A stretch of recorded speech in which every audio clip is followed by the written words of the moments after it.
दोस्तों, आप सभी को मेरे YouTube चैनल एजुकेशन अमरनाथ में स्वागत है। दोस्तों, आइए आज का प्रैक्टिस सेट देखते हैं। आज का प्रैक्टिस सेट नंबर 118 है। और दोस्तों, आप लोगों को मैं बता दूं कि यदि आप बिहार एसएससी जीके जीएस से संबंधित ऑनलाइन का प्रैक्टिस सेट रिवीजन करना चाहते हैं तो दोस्तों आप इसी वीडियो के नीचे डिस्क्रिप्शन बॉक्स है, उसमें मेरे वेबसाइट का लिंक है, जहां पर कि मैं डेली एक बिहार एसएससी जीके जीएस से संबंधित प्रैक्टिस सेट लेकर आता हूं। तो दोस्तों आप वहां ज़रूर विजिट करें। तो दोस्तों अब आइए बिना देरी किए प्रश्न को स्टार्ट करते हैं। सीमेंट के निर्माण के लिए निम्न में से कौन सी रासायनिक यौगिक का उपयोग किया जाता है? तो दोस्तों देखिए, आपका सही आंसर होगा ऑप्शन नंबर डी। सीमेंट के निर्माण के लिए जो उपयोग किया जाता है दोस्तों, वह कैल्शियम ऑक्साइड का उपयोग किया जाता है। तो दोस्तों आपका सही आंसर है इनमें से ऑप्शन नंबर डी। सीमेंट के निर्माण के लिए CaO यानी कि कैल्शियम ऑक्साइड का उपयोग किया जाता है। आपका अगला प्रश्न है, निम्न में से कौन सा शब्द जल के अणुओं की एक वर्णतः प्रागमय झिल्ली के आर पार गति का उल्लेख करता है? तो दोस्तों देखिए, आपका सही आंसर होगा इनमें से प्रासरण, ऑप्शन नंबर ए। इनमें से आपका वह शब्द का नाम है प्रासरण, जो जल के अणुओं की एक वर्णतः प्रागमय झिल्ली के आर पार गति का उल्लेख करता है। दोस्तों आपका अगला प्रश्न है, इनमें से कौन पादपों में तापमान नियमन में मदद करता है?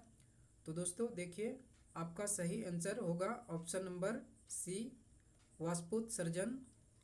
पादपों में तापमान नियमन में मदद करता है आपका वाष्पोत्सर्जन। आपका अगला प्रश्न है, समजातीय श्रेणी के निम्नलिखित में से किस यौगिक का क्वथनांक सबसे कम होती है?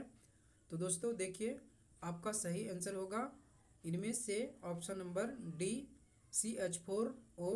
समजातीय श्रेणी में आपका इनमें से CH4O यौगिक का क्वथनांक सबसे कम होती है। आपका अगला प्रश्न है, इनमें से कौन सा यौन संक्रामक रोग हमारे प्रतिरक्षा तंत्र को प्रभावित करती है? तो दोस्तों देखिए, आपका सही आंसर होगा इनमें से HIV एड्स। हमारे प्रतिरक्षा तंत्र को प्रभावित करने वाला यौन संक्रामक रोग का नाम है HIV एड्स। तो दोस्तों याद रखना है HIV एड्स। आपका अगला प्रश्न है, 18 से 20 मार्च 2024 लोकतंत्र के लिए शिखर सम्मेलन आयोजन कहाँ किया गया? तो दोस्तों देखिए, आपका सही आंसर होगा इनमें से सियोल, ऑप्शन नंबर ए। 18 से 20 मार्च 2024 लोकतंत्र के लिए शिखर सम्मेलन का जो आयोजन हुआ वह हुआ है सियोल में। आपका अगला प्रश्न है, हाल ही में बंगाल की खाड़ी में बने चक्रवाती तूफान चिमोंग का नामकरण इनमें से किस देश ने किया है? तो दोस्तों देखिए, आपका सही आंसर होगा इनमें से म्यांमार देश।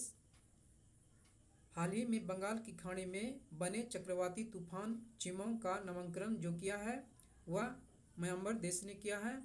तो दोस्तों याद रखना है म्यांमार देश। आपका अगला प्रश्न है, 2023 में हॉकी इंडिया द्वारा भारतीय पुरुष हॉकी टीम के नए मुख्य कोच के रूप में किन्हें नियुक्त किया गया है? तो दोस्तों देखिए, आपका सही आंसर होगा Craig Fulton, option number A. इन्हें ही 2023 में हॉकी इंडिया द्वारा भारतीय पुरुष हॉकी टीम के नए मुख्य कोच के रूप में नियुक्त किया गया है। आपका अगला प्रश्न है, एक आपतित किरण अवतल दर्पण के फोकस से होकर गुजरती है, परावर्तित किरण की दिशा किस प्रकार की होती है? तो दोस्तों देखिए, आपका सही आंसर होगा इनमें से मुख्य अक्ष के समांतर होगी। परावर्तित किरण की दिशा जो होगी वह मुख्य अक्ष के समांतर होगी। आपका अगला प्रश्न है, लॉर्ड कॉर्नवालिस द्वारा अस्थायी बंदोबस्त प्रणाली की शुरुआत कहाँ से की गई है? तो दोस्तों देखिए, आपका सही आंसर होगा इनमें से बंगाल और Bihar, option number D. Lord Cornwallis के द्वारा अस्थायी बंदोबस्त प्रणाली की शुरुआत जो हुई है वह बंगाल और बिहार से हुई है। तो दोस्तों याद रखना है बंगाल और बिहार। आपका अगला प्रश्न है, टोक्यो पैरालंपिक 2020 में भाग लेने वाली पहली भारतीय महिला पावर लिफ्टर कौन थी? तो दोस्तों देखिए आपका सही आंसर होगा सकीना खातून। टोक्यो पैरालंपिक 2020 में भाग लेने वाली पहली भारतीय महिला जो थी पावर लिफ्टर, उनका नाम थी सकीना खातून। तो दोस्तों याद रखना है सकीना खातून। आपका अगला प्रश्न है, स्कार्बिक एसिड को किस नाम से जानते हैं? तो दोस्तों देखिए आपका सही आंसर होगा विटामिन सी। स्कार्बिक एसिड को जानते हैं विटामिन सी के नाम से। आपका अगला प्रश्न है, अटल भूजल योजना निम्न में से किस केंद्रीय मंत्रालय द्वारा लागू की गई है? तो दोस्तों देखिए आपका सही आंसर है इनमें से जल शक्ति मंत्रालय। आपका अगला प्रश्न है, निम्न में से स्वावलंबन 2.0 किसके द्वारा शुरू किया गया है? तो दोस्तों देखिए आपका सही आंसर होगा नौसेना, ऑप्शन नंबर बी। स्वावलंबन 2.0 यह शुरू किया गया है नौसेना के द्वारा। आपका अगला प्रश्न है, 23,560 फीट की अधिकतम गहराई वाली हिंद महासागरों में महासागरीय खाई को किस नाम से जानते हैं? तो दोस्तों देखिए आपका सही आंसर होगा जावा गर्त, ऑप्शन नंबर डी। 23,560 फीट की अधिकतम गहराई वाली हिंद महासागर में महासागरीय खाई जो हैं उसे जानते हैं जावा गर्त के रूप में।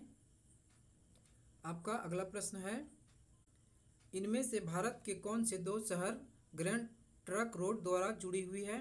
दोस्तों देखिए आपका सही आंसर हो जाएगा ऑप्शन नंबर ए अमृतसर और कोलकाता। भारत के वे दो शहर का नाम है अमृतसर, कोलकाता, जो ग्रैंड ट्रक रोड द्वारा जुड़ी हुई है। आपका अगला प्रश्न है, ईस्ट इंडिया कंपनी और जमींदारों के बीच राजस्व को निश्चित करने के लिए 1793 ईस्वी में इस्तमरारी बंदोबस्त नीति निम्न में से किसके द्वारा शुरू की गई है? तो दोस्तों देखिए आपका सही आंसर होगा इनमें से ऑप्शन नंबर बी, यह शुरू की गई है लॉर्ड कॉर्नवालिस के द्वारा। आपका अगला प्रश्न है, इनमें से कौन सा राष्ट्र द्वितीय विश्व युद्ध में धुरी शक्तियों का हिस्सा था? तो दोस्तों देखिए आपका सही आंसर होगा इनमें से जर्मनी देश, जो द्वितीय विश्व युद्ध में धुरी शक्तियों का एक भाग था। आपका अगला प्रश्न है, वेटिंग फॉर ए वीज़ा इनमें से किस व्यक्ति की आत्मकथा है? तो दोस्तों देखिए आपका सही आंसर होगा इनमें से ऑप्शन नंबर सी, यह आत्मकथा है B.R. अम्बेडकर की, वेटिंग फॉर ए वीज़ा। तो दोस्तों याद रखना है वेटिंग फॉर ए वीज़ा यह B.R. अम्बेडकर की आत्मकथा है। आपका अगला प्रश्न है, मुख्यमंत्री लाडली बहना योजना के संबंध में इनमें से कौन सी एक सही नहीं है? तो दोस्तों देखिए आपका सही आंसर होगा मुख्यमंत्री लाडली बहना योजना के संबंध में ऑप्शन नंबर डी, वार्षिक पारिवारिक आय 4.50 लाख से कम होनी चाहिए। यह मुख्यमंत्री लाडली बहना योजना के संबंध में आपका सही नहीं है। आपका अगला प्रश्न है, भारत में निर्देशात्मक नियोजन को इनमें से किस पंचवर्षीय योजना के दौरान अपनाया गया था? तो दोस्तों देखिए आपका सही आंसर होगा इनमें से ऑप्शन नंबर सी, 8वीं पंचवर्षीय योजना। भारत में जो निर्देशात्मक नियोजन को अपनाया गया था वह आपका 8वीं पंचवर्षीय योजना में अपनाया गया था। आपका अगला प्रश्न है, विजयनगर साम्राज्य की स्थापना के समय निम्न में से कौन दिल्ली का सुल्तान था? तो दोस्तों देखिए आपका सही आंसर होगा ऑप्शन नंबर डी, मोहम्मद बिन तुगलक। विजयनगर साम्राज्य की स्थापना के समय दिल्ली का सुल्तान था मोहम्मद बिन तुगलक। आपका अगला प्रश्न है, मई 2024 में भारत के 85 में शतरंज ग्रैंड मास्टर इनमें से कौन बने हैं? तो दोस्तों देखिए आपका सही आंसर है इनमें से Shyam Nikhil, option number D. मई 2024 में भारत के 85 में शतरंज ग्रैंड मास्टर बने हैं श्याम निखिल। आपका अगला प्रश्न है, इनमें से किस राज्य सरकार द्वारा राज्य जल सूचना केंद्र स्थापित करने का निर्णय लिया गया है? तो दोस्तों देखिए आपका सही आंसर है इनमें से उड़ीसा राज्य, ऑप्शन नंबर बी।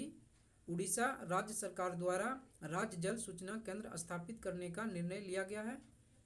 आपका अगला प्रश्न है, ईस्ट में होने वाले किण्वन तथा मनुष्यों की पेशीय कोशिकाओं में होने वाले अनॉक्सी शोषण में क्या समानता है? तो दोस्तों देखिए आपका सही आंसर हो जाएगा ऑप्शन नंबर ए, दोनों कोशिका द्रव में होते हैं।